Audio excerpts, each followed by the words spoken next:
Здравствуйте. Добрый день. У нас тема сегодня посвящена такому интересному, масштабному событию, как велопробег. Какие цели в рамках этого 8-дневного пробега? То есть, в принципе, в Беларуси это уже велопробеги проходили немного и раньше. Чем, может быть, этот отличается от предыдущих? So I believe that we shall discuss a very interesting topic for today, which was of a large scale, and this is the bike ride. I would like to ask you about the goals of that 8-day cycling tour that started in end of August and finished in the early September. And we know that in Belarus there have already been bike rides before, so please tell us about the peculiarities of this one and the goals that you had. So we started this concept of riding to promote the Sustainable Development Goals, the SDGs, last year. And we had about 500-600 people who participated in this event in Naliboksky Pusha in September last year. We called it Bike for SDGs. We decided through that initiative to pay particular attention to certain of those 17 goals. In particular, we wanted to highlight the environmental goals, the need to protect your environment, to ensure that your beautiful nature is preserved. We wanted to promote gender equality. We wanted to promote a barrier-free environment where people with different types of disabilities, or children, could all participate in this bike ride. Of course, another key goal for us was to promote healthy lifestyles, and this is also one of the Sustainable Development Goals. We wanted to promote cycling as a means of transport that is not harmful to the environment. And finally, we wanted to focus on goal number 17, which is about partnerships for development. And so through this initiative, we were able to bring people from very many different countries to Naliboksky Pusha to enjoy a wonderful day of riding bicycles, but also learning about your country and learning about these Sustainable Development Goals. The event was so successful that many people thought that we should continue it, and I personally felt that perhaps it was one of those initiatives that we should continue every year until the year 2030, which is, of course, when the agenda for the Sustainable Development Goals ends. And at the same time, I thought, wouldn't it be a great idea if you could do it in different places around your country, so that all of these international partners that we attract to this event can also see different parts of your country and enjoy the different aspects of your nature.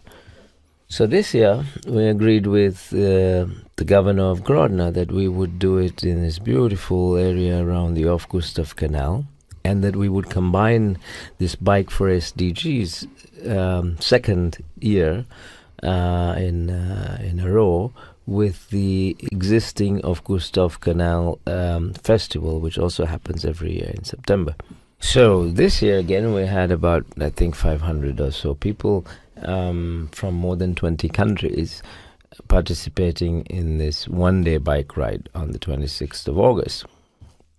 And once again, for me, what was very important was that it was a ride which could be done by people with different types of disabilities. And so we had a number of people, from children to older people with different types of disabilities, who participated in this. At the same time, I thought maybe this year we could do something different as well.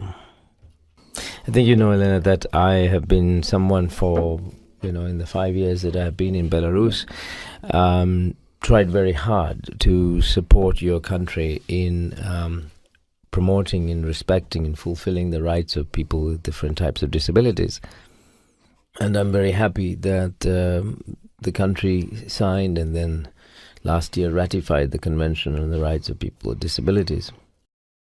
We have also developed a national action plan to implement this convention. And already the country has taken several steps in amending legislation, regulations, in providing services for people with different types of disabilities. But of course, there's a lot more to be done.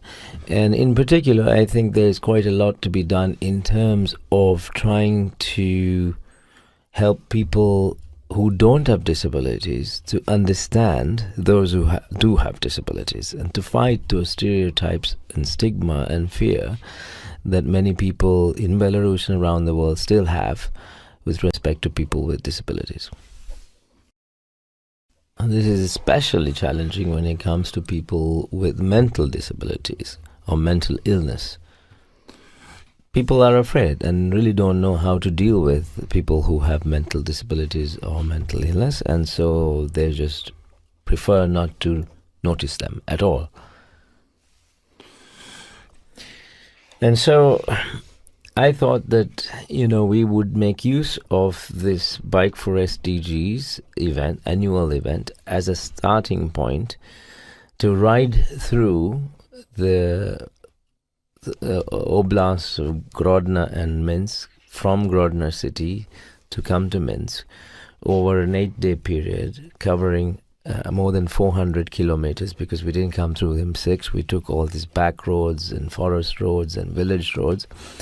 Not just to ride a bicycle throughout that period, but to also meet people who were either themselves dealing with mental disability or were providing services to those who were dealing with mental disability or mental illness, or were families of those who were dealing with these types of challenges.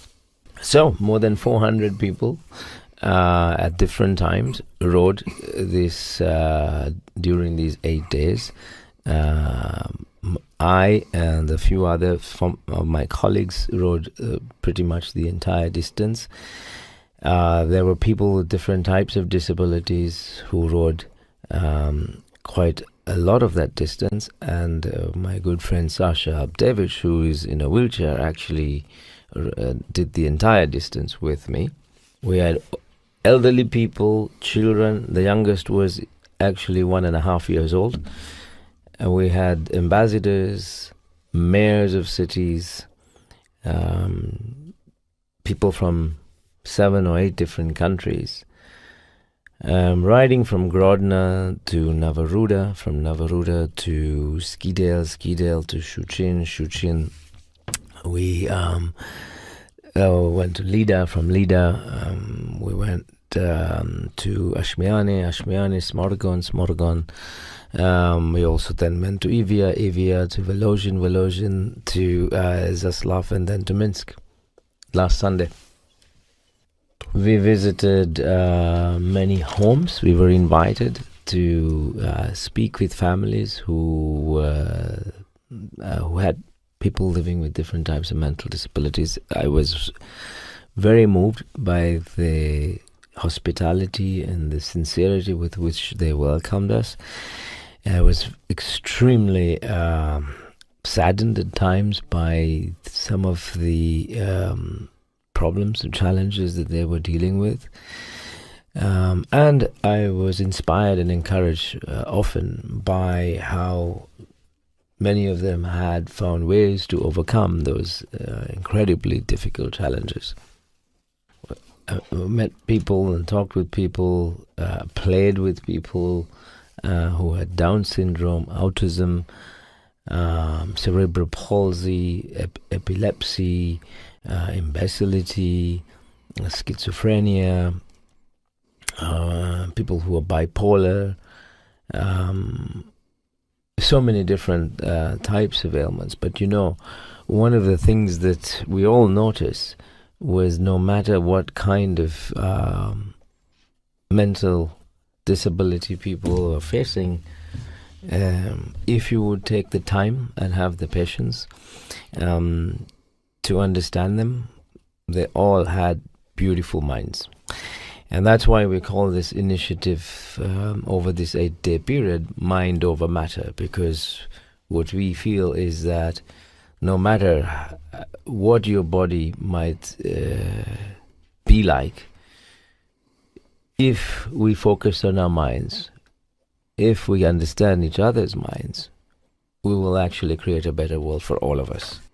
So that's a long answer to a short question. Я так понимаю, что происходило общение с представителями власти. Может быть, где-то обсуждали, поняли, чего этим людям не хватает. То есть какие-то, может быть, шаги необходимо будет принять. То есть, так скажем, логическое дальше продолжение велопробега.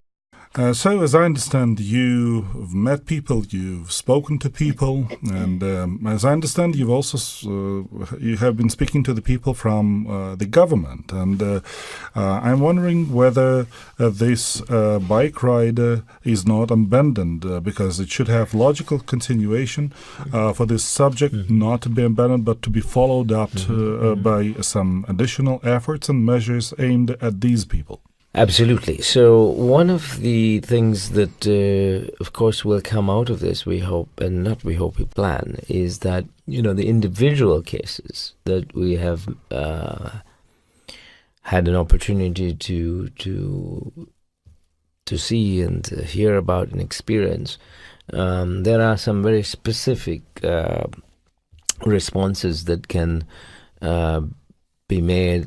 There are specific types of support or services that can be provided. And so one of the things for sure is that we would try to bring that kind of assistance or support to those very specific families or cases that we discovered along the route. And then there were a number of projects that we developed, ideas that we developed as we were writing, because there were people from business, from the diplomatic community, from NGOs, from the government, and of course the UN. And of course, one of the beautiful things about riding a bicycle is that, you can have 100 people cycling, and you can talk to different people along the way as you're riding, and you can actually have a meeting of the minds and have agreements made. And so a lot of those things, those ideas were developed over those 8-day period, and I look forward to actually implementing some of those projects in the coming weeks. And at the same time, we actually launched some concrete projects along the way. For example, in Lida, the Polish ambassador and I announced the construction of a 10-kilometer barrier-free bicycle path for people, wheelchairs and other kinds of disabilities, as well as, of course, regular people. And during this initiative as well, there was another embassy that had some finances that they had available, that they were willing to help refurbish and rehabilitate a building for children, for kindergarten for kids with disabilities. And we put all the dots together, and with the Ministry of Labour and Social Protection, the Grodno authorities, now that project will go ahead as well. At the same time, there are more systemic issues that we need to be addressing, and as a result of having heard these stories and experienced what we did, there are a number of areas that I would like to focus the work of the UN moving forward in Belarus. Some of this is already reflected in your National Action Plan, as I mentioned before. Some of it, I think, can be added or modified in the National Action Plan. So I think one of the areas for our support, which I would really like to increase, is to look at how we can provide the best knowledge and experience available out there from around the world to those who provide services to people with mental disabilities, whether they are social workers or teachers or parents or healthcare workers. I think some of these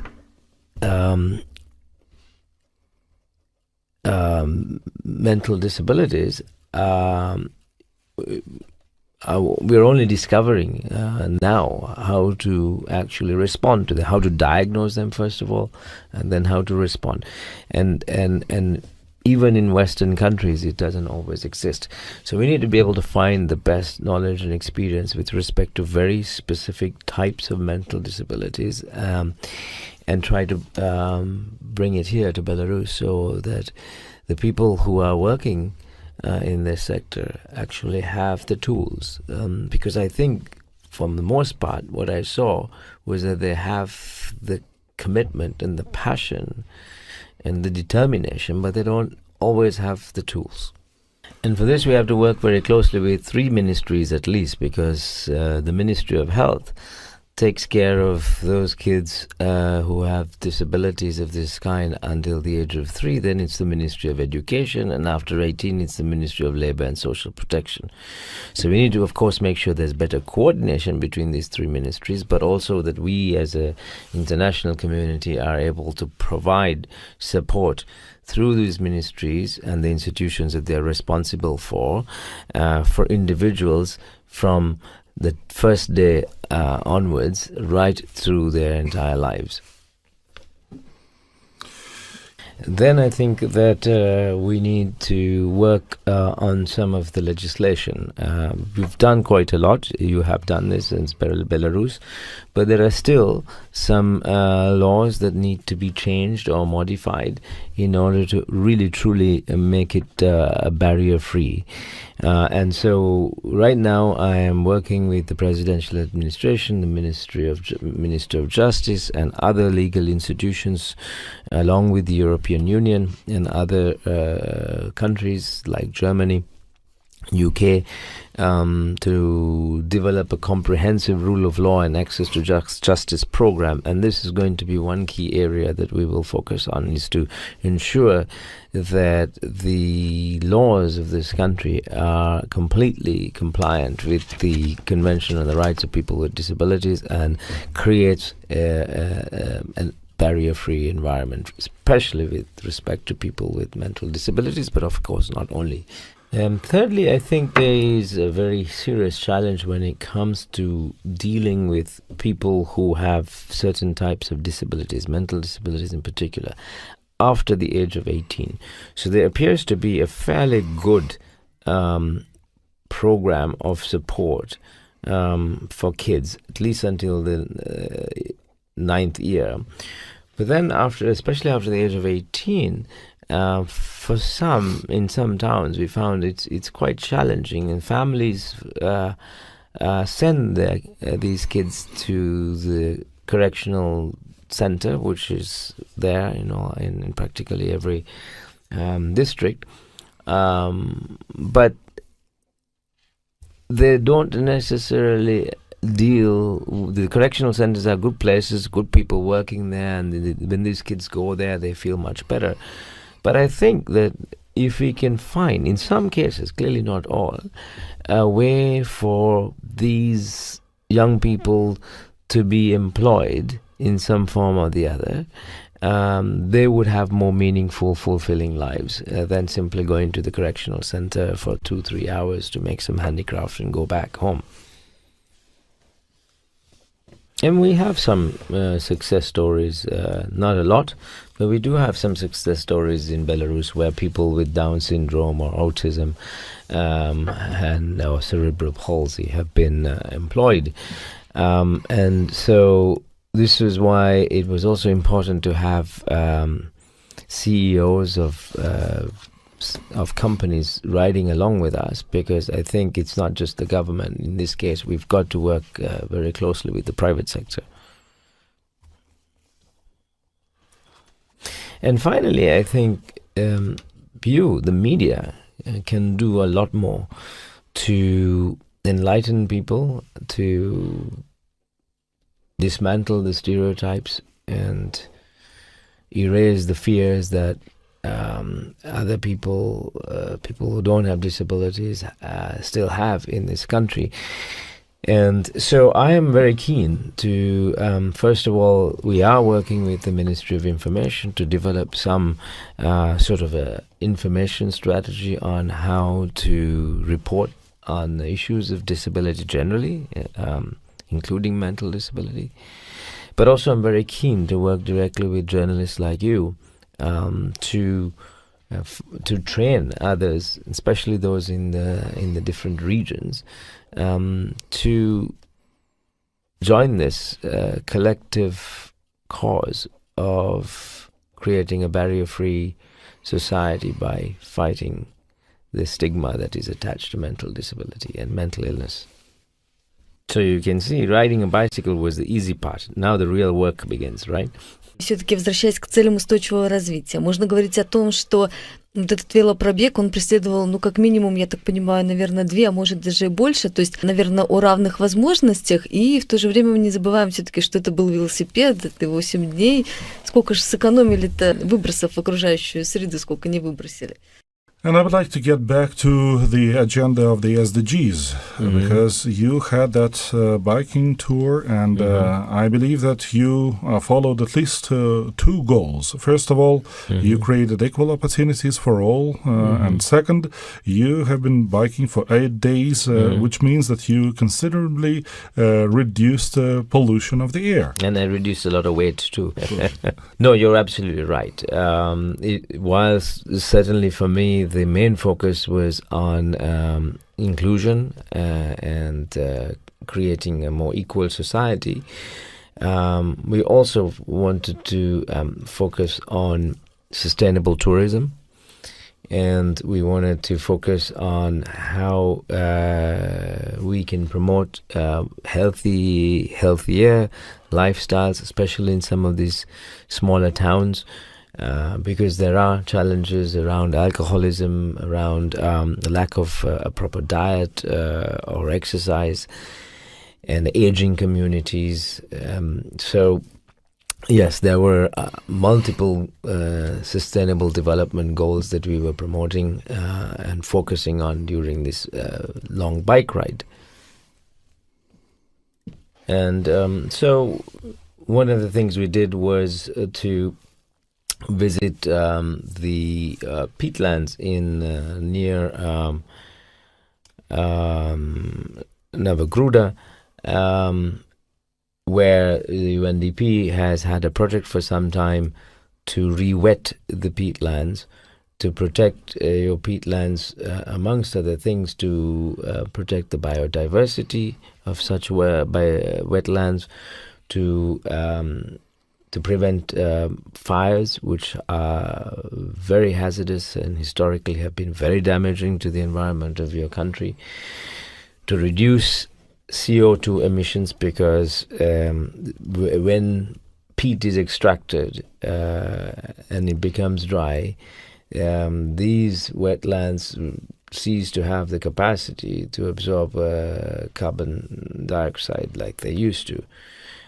So a large number of hectares have been restored through this UNDP project, and one of the things I did was to open an ecological center where people can come and learn about the importance of your peatlands, your wetlands in Navagruda. And then in Naliboksky Pusha in the Volozhin district, during the bike ride along with the European Union, we opened a beautiful bird watching center where I hope children from Minsk and the region would be able to go, not only children of course, and it's also a barrier-free approach, so people with disabilities can also enjoy this place and appreciate the natural resources, the fauna and flora that you have, and in the same time ensure that the local community is able to derive economic benefits from this kind of tourism. We visited 7 or 8 churches, Orthodox as well as Catholic. We visited a mosque along the way. We visited a number of old historical buildings from the nobles of Lithuania mostly, but we also had the pleasure of leading a little bit of a village life. I was digging up potatoes with a lady called Baba Lucia, and I was learning to drive a Belarusian tractor with a guy called Dmitry. But through all of that, I guess we, of course, saw many lakes and forests and rode through cornfields. And through all of that, I felt that there was a lot that can still be done to promote ecotourism in Belarus. And Grodno is a great place to start as a region. And then in the next few weeks, we will launch a competition. It's for a project called BelMed. It's an EU project which is being implemented by a number of UN agencies. And this is a competition that will award different grants to organizations that promote healthy lifestyles in the Grodno region. А вот личные впечатления вот от проезда на велосипеде, вот с точки зрения вот велотуриста, все-таки очень большой путь. Были ли какие-то сложности? То есть вот в этом направлении есть еще в Беларуси над чем работать? Тоже ж инфраструктура и возможность проехать. And I would like to get your personal impression on the biking itself, because you were a biking tourist, you had a long way, probably you faced some difficulties, maybe you see some things to be improved in terms of infrastructure, roadside services. What were the difficulties on the way? Well, I think I was probably not your typical biking tourist, because I had fantastic support. My team and I had amazing support from all of the different local authorities and the governor of Grodno in particular. In sections where we had to use, we never used the highway, but we still had to use some main roads, and we had some support from the local police, the ambulance. So in a sense, I think I was not dealing with some of the challenges perhaps some other cyclists may have had to face. But I was riding with friends of mine who were who were part of the team from the Minsk Bicycle Society and also Grodno.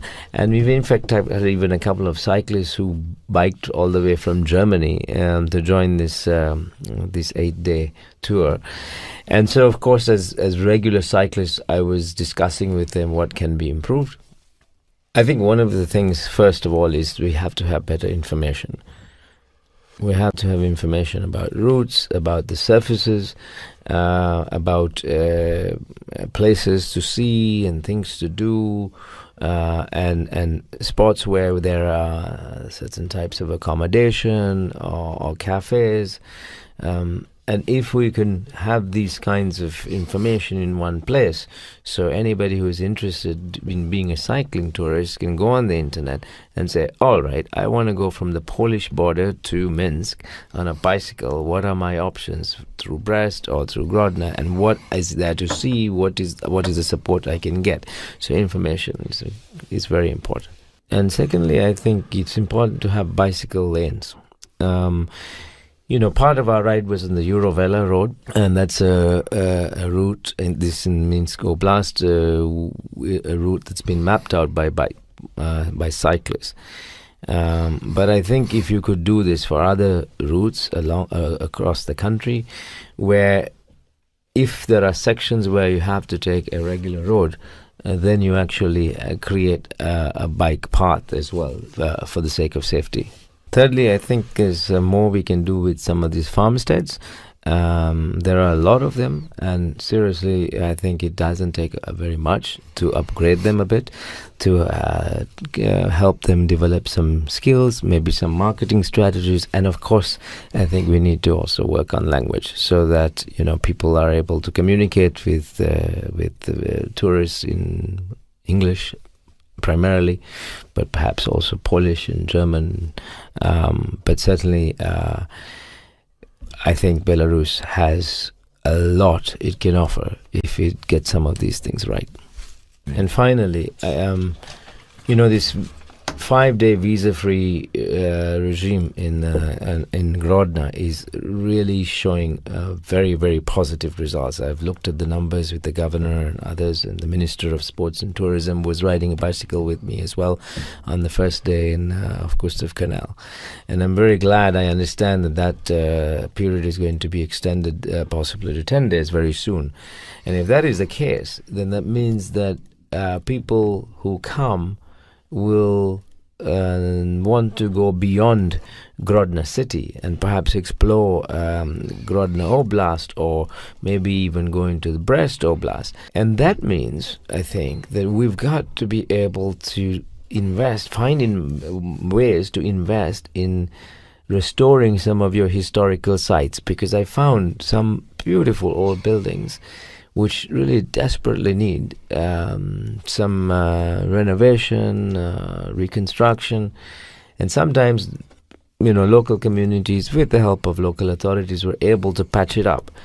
But if you start attracting more and more tourists with this expansion of the visa-free regime, then maybe it's also possible to find investors. Спасибо большое. Thank you very much. Thank you very much for the Большое вам opportunity. спасибо.